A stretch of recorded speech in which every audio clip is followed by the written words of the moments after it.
3 years ago, we started a process of exchange with Cuba in terms of art.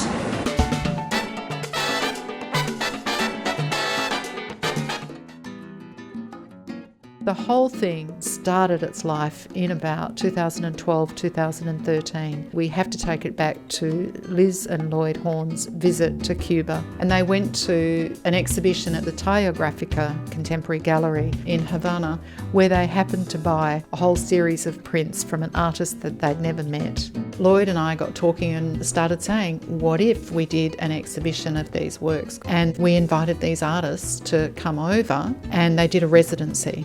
A year later, the first stage was enacted with bringing Janette and Norberto over here for exhibitions and workshops. With the success of that, we thought that it'd be a great idea to keep this going and to have this as an exchange rather than just a one-off. Those conversations that we've had with these amazing artists has to have a bigger life than just that one visit.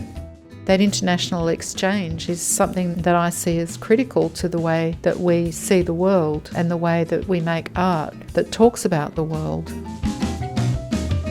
Gaynor Manning came to one of the workshops that Norberto and Janette were hosting, and she said she'd been to Cuba and had been hoping to start up an exhibition program over there in Santiago, and it kind of all just developed from there.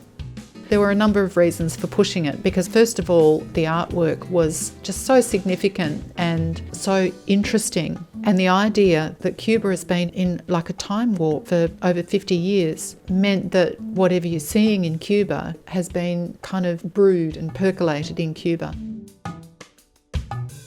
This is in Santiago de Cuba. This is the first half of the visit to Cuba. It was the Festival of the Caribbean. The Edith Cowan University Art Collection were invited. The Iñilac Arts Centre in the Northern Territory was invited, and Ecuador was also invited. The fact that it's printmaking, most of the work is on paper, and usually it's easy to flat pack and to transport.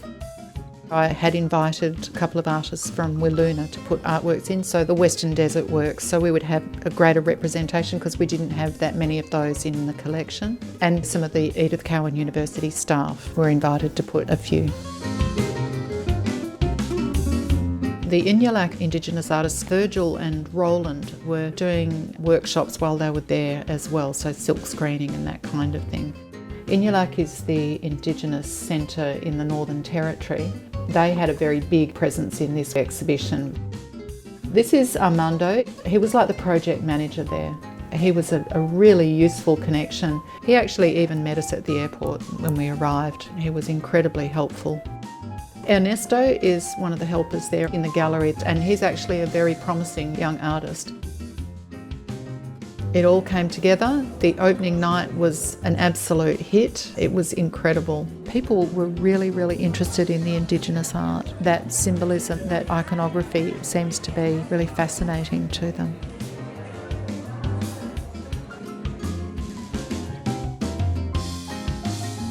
This is the big festival and the parade. It's the central event of the Festival of the Caribbean. It's a number of different countries that are involved, and they all contribute.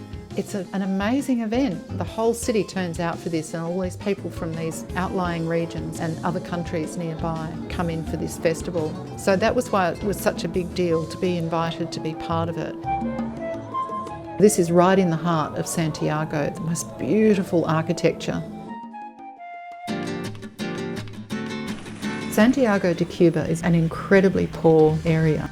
We stayed with a family in Santiago in a casa. So families rent out a room to tourists. So it's a really good thing to do when you stay there, because you're actually putting money into that middle layer in terms of the economy. That's really where Cubans will benefit from tourism. It's very cheap for the tourist, and you get to stay with the family, and they're just such gorgeous, wonderful people. In Cuba, it's interesting. They're very supportive of their artists. Being an artist is an actual career. You get paid by the government to be an artist. Even though they are poor, art to them is something really, really worthwhile. It's really important to them.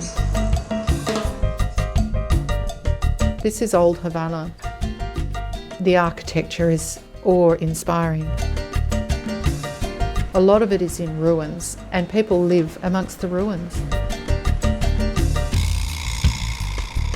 The Taller Grafica Experimentale, it's in that arts district in Old Havana, and this is where we exhibited. This is a shared studio/gallery. It plays host to a number of amazing artists. This is specifically a printmaking area. They work in etching, collograph, woodcut, linocut, lithography. They're the main techniques, and then they'll combine those with other techniques. A lot of these artists were brought over for the Cuban Connection exhibition at Spectrum at Mt Lawley, ECU, in 2014. They framed all of our work for us, so we took it over as works on paper, and then they had all the frames that they made up. They just have them in stock. They just kind of make do, they have everything there, and if it doesn't fit, then they'll make a backboard, but they don't have the proper materials, so they'll just paint something to look like it. They're really incredibly resourceful. They did everything for us. They just said, put everything where you want it, and that's what I did, and then they just hung it after they had framed it all. They were just so friendly and so accommodating, and if they had something complex to say, they might draw a picture of it or point to things on the wall or whatever.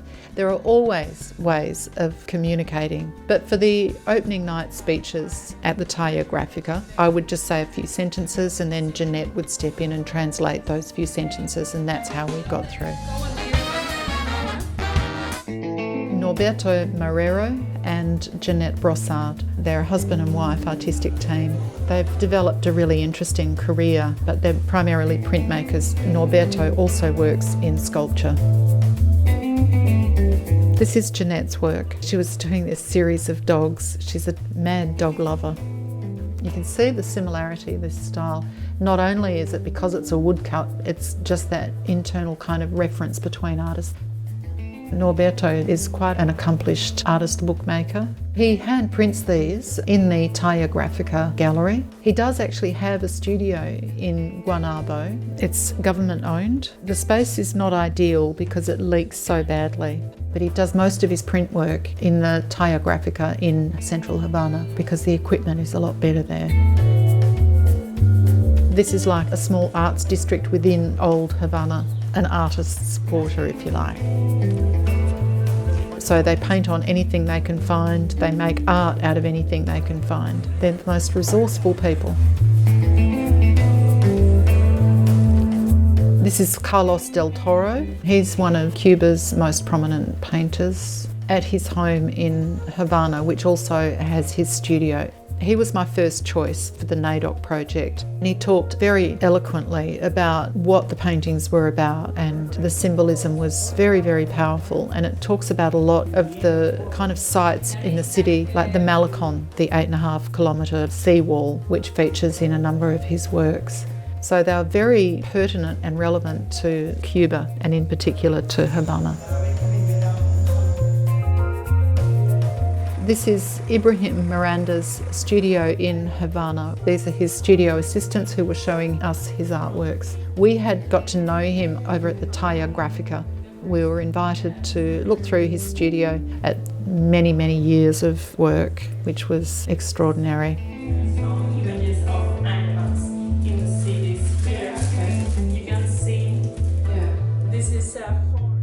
This is Ruben Rodriguez and his wife, Juliana. They're the ones that I am going to invite for the residency. He is an extremely prominent artist, and he's also a professor at the university, and his wife is an art historian, and she's a fantastic English speaker, which did have a bearing on my selection of them for the residency.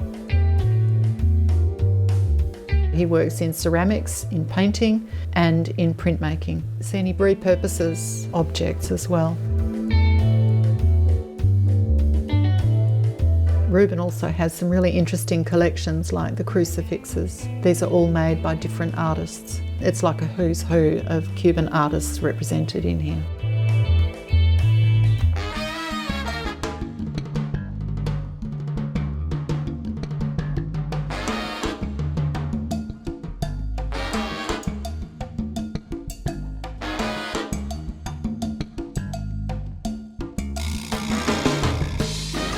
In Cuba, it's interesting. There's art pretty much everywhere.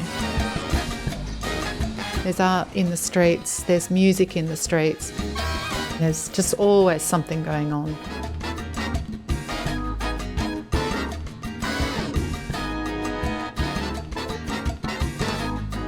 A culturally rich, amazing place to be.